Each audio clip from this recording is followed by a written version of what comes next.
Clever, he is a very clever. तर वाक्यामध्ये अ किंवा ॲन आहे का रे? वाक्यामध्ये अ ॲन नाही आहे. ॲडजेक्टिव्ह प्लस नाऊन आहे का? ॲडजेक्टिव्ह क्लेवर, त्याला चिटकून नाऊन आला का? ॲडजेक्टिव्ह प्लस समोर नाऊन आला का? नाही आला. केवळ ॲडजेक्टिव्ह आला क्लेवर आणि अ ॲन पण आलेलं नाही.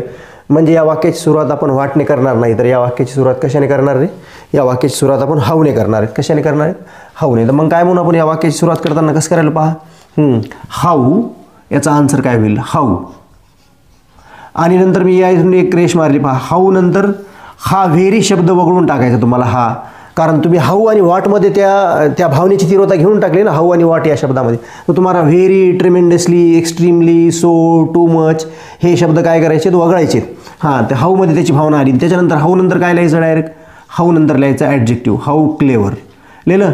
आणि मग या रेषेच्या आधीचा भाग जशाला तसा हे लिहिला ॲडजेक्टिव्ह, मग वाक्याचा राहिलेला भाग जशाला तसा.